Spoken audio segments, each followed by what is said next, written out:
going to discuss the Republic Act 9275. So, what is Republic Act 9275? An act providing comprehensive water quality management and for other purposes. So,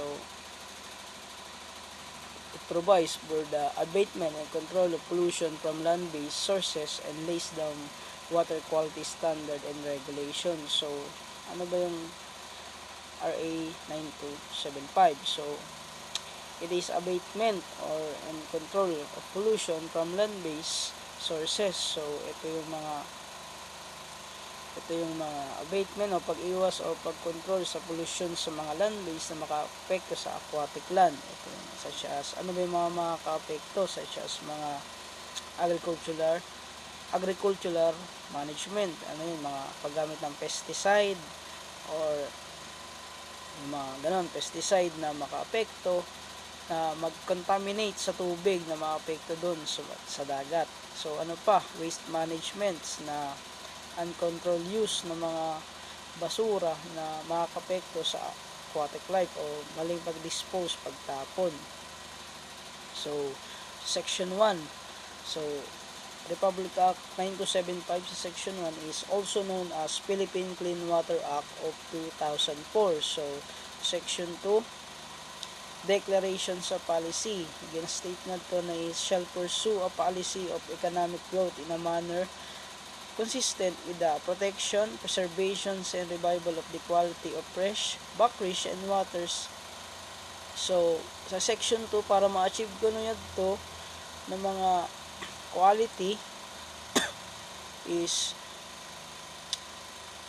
as such, it shall be the policy of the state. So, kailangan, una is to streamlining process for pollution prevention, control, and abatement. So, sinabi ko na kanina na pag-control sa pollution, prevent. So, promoting environmental strategies, economic instrument, and control mechanisms for water resource protection. So, pangatlo, formulating a holistic national water quality management program. Pang-apat, developing an integrated water quality management framework through delegations and coordinations. So, pang-apat, promoting environmentally friendly and energy efficient process and products. And next is encouraging cooperation and self-regulations among citizens and industries. So, sa Section 3 ng RA 9275 is coverage of the Act. Naka-states nga to is that the Act applies to water quality management in all water bodies with primary focus in the abatement and control of pollutions from land-based sources. So, the quality, standard, regulations, and penal provisions are to be enforced irrespective of the source of the pollution. Good morning, ma'am. I'm the next reporter. Use of water for power generation means the utilization of water for producing electrical or mechanical power. Means paggamit ko ng tubig to produce electricity or mechanical power. Next is the use of water for fisheries. Means the utilization of water para sa pagpropagate of mga cultured fish like bangus. Next is the use of water for livestock raising. Means the utilization of water for large herds or flocks of animals raised as a commercial enterprise. Itong paggamit ng tubig sa pagbuhi ng mga animals like sa farm. Next is the use of water for industrial purposes. Means the utilization of water sa mga factories, industrial plants, and mines. Tapos, apil na ito ang paggamit ng tubig sa mga as ingredient of a finished product. Next is use of water for recreational purposes. Means the utilization of water for swimming pools, bathhouses, boating, and water skiing, golf courses, and sa uban pa nga kagamitan sa mga resorts. Next is civil society, means non-government organization, NGOs, and people organization, POs. Next is the cleaner production, means the application of an integrated preventive environmental strategy to process products, services to increase efficiency and reduce risk to humans and the environment. Next, the clean-up operation means mga activities na involving ito mga mag-remove ng mga pollutants sa water body or sa iya mga palibot para ma-restore ang area to its previous physical and biological condition. Next is contamination, means the production of substances not naturally present sa water, so making it undesirable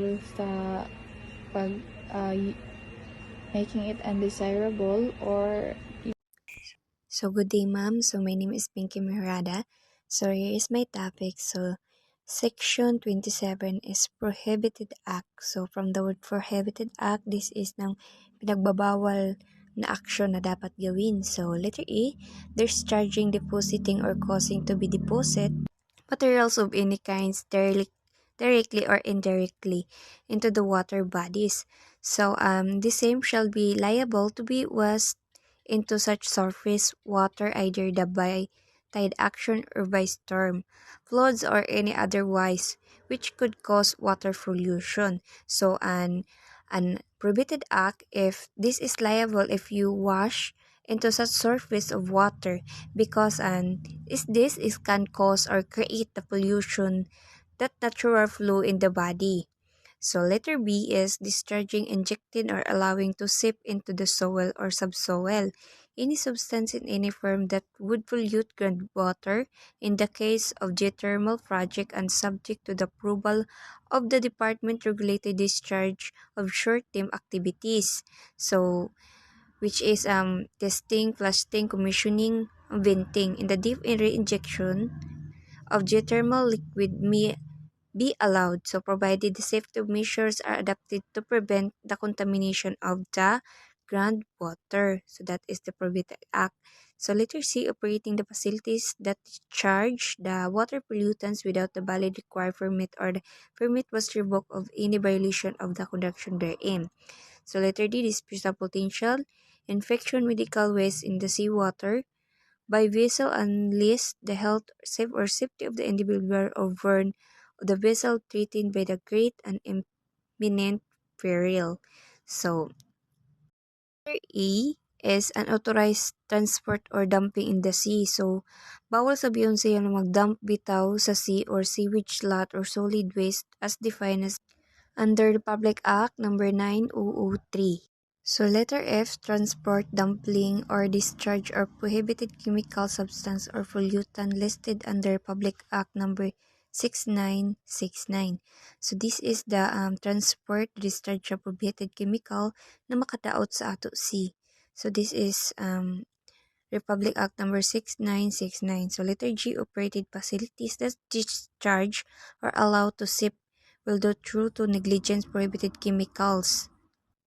Substance or pollutant listed under RE number 6969 into the bodies or wherein the same shall be liable to be was in such a surface, ground, coastal, and marine water.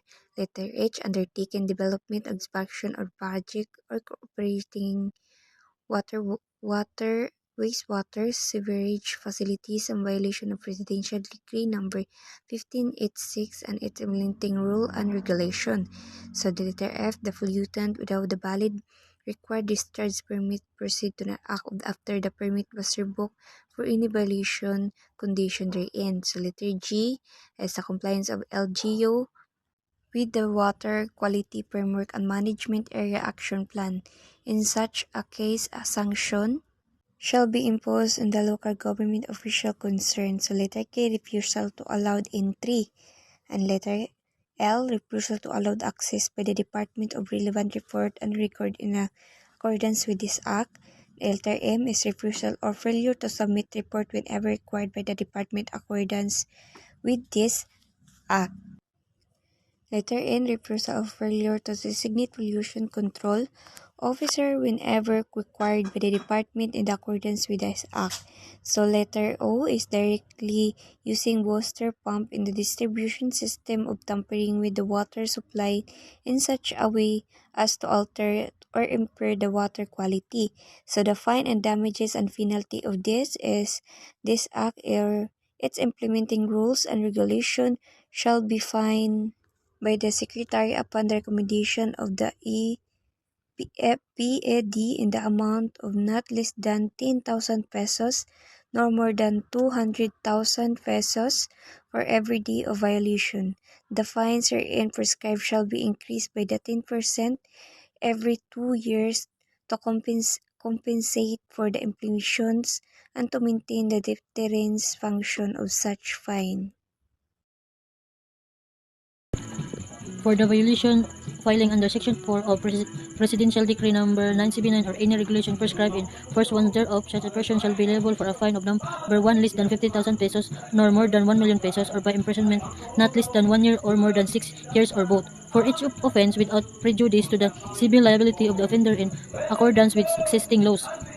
If the offender is a judicial entity, then its officer, director, agents, or any person properly responsible shall be held liable, provided that any vessel from which oil or other harmful substance are described or violation of Section 4 Presidential Decree number 979 shall be liable for penalty of fine specified in the immediately preceding paragraph, and clearance of such vessels from the port of the Philippines shall be withheld until the fine is paid, and such penalty shall constitute line or on such vessel which may be recovered in the proceeding by liable and rem in the proper court which the vessel may be. The owner or operator of vessel or facility which discharge the oil or other harmful substance will be liable to pay for any clean-up cost. So, ang Presidential Decree number 979 sa Pilipinas ay nagpapatanaw ng mahigpit na parusa sa populasyon ng tubig. Kabilang na dito ang malaking multa na 50,000 to 1 million at pagkabilanggo na 1 taon at 6 na taon at pananagutan ng mga gastos at sa paglilinis. Parehong may pananagutan sa mga individual at organisasyon. Ang mga masasaking sangkot ay naharap sa karagdagang parusa, kabilang ang mga lane at mga mahigpit na daungan. Ang rehiyon ng Lawa na Laguna ay ang mga partikular na regulasyon sa ilalim ng Republic Act number 4850. Layunin ng dekreto na pigilan ang populasyon at protektahan ang mga pinagkukuhanan ng tubig. So good day, ma'am. I am Alicia Misola, and the topic is all about Republic Act 9275. For the tips on how to file a case under the Republic Act 9275, the Philippine Clean Water Act. First, how to file a case. So first, you need to identify the violation. You need to determine the specific provision of Republic Act 9275 that has been violated. This may involve unauthorized wastewater discharge, exceeding effluent standards, or failure to secure necessary permits. So, ang ilaw natin, you need to recognize the exact rule under the Republic Act 9275 that has been broken. So, common violation nga is include na ang dumping untreated wastewater in the rivers, not having a discharge permit, or going beyond pollution limits. So, example nga ni, a resident notices a nearby factory regularly discharging black, foul-smelling liquid into a creek. So, this violates wastewater disposal laws under the Republic Act 9275. So, next, you have to gather the evidence. So, you need to collect substantial evidence supporting the claim, such as photographs, water quality, test results, and documentations of the violations' impact on the environment and community. So we need to gather the evidence. So we need to build a strong case with solid proof, collect photos, pages, water samples, or any documents showing that the violations affect people or the environment. So like for example, the resident takes photos and videos of the illegal discharge for several days and obtain a water quality test showing high levels of contaminants. So number 3, we have the file a complaint with the Environmental Management Bureau or AMB. Submit a written complaint to the AMB regional office that has jurisdictions over the area where the violations occurred. The complaint should include your full name and contact information, a detailed descriptions of the violations including dates, locations, and parties involved, supporting evidence and any relevant documents, a statement indicating that the complaint pertains to an environmental case under the Republic Act 9275. So the EMB will then conduct a fact-finding investigation with 3 working days from receipt of the complaint, the report to be completed with the 15 work days. So ang kailangan is sa number 3, we need to send a written complaint to the Environmental Management Bureau or EMB office in the region where the incident happened. So your complaint must include ang mga personal contact info, full details of the event, evidence, and a clear note that is under the Republic Act 9275. So example, the resident submits a written complaint to the EMB Caraga Regional Office detailing the location, like for example, sitio, Riverside, Barangay, etc. The company involved is to observe discharges and attaches photos and log that results. So number 4, we have the cooperate with the investigations, assess the EMB during their investigation by providing additional information or clarification as needed. So ang kailangan is sa number 4, you need to cooperate with the investigation. So you need to be ready to answer the EMB's questions and give further information during their inquiry. So example, the EMB team visit the site. The complaint assists by showing them the exact discharge point and providing a signed affidavit.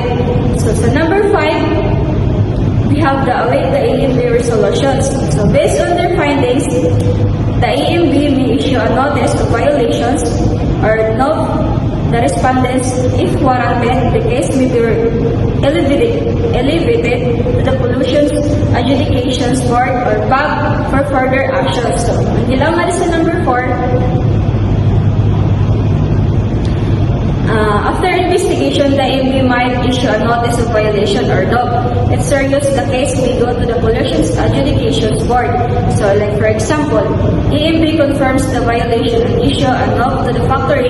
The case is escalated to the PAG for further actions. So, number 6, we have the consider legal actions. So, if administrative remedies do not resolve the issue, you may file a civil or a criminal case under the rules of procedures for environmental cases. Any offended party or public discharge with enforcing environmental laws may file a complaint. So, ang kailangan is sa number 6, the EMB action isn't enough. You may go to court. Environmental laws allow anyone affected, private individuals or officials to use violators. For example, after a month with no cleanup or penalty, the complainant along with a local NGO files a civil case to compel the factory to stop polluting and pay for damages. So that's all. Thank you.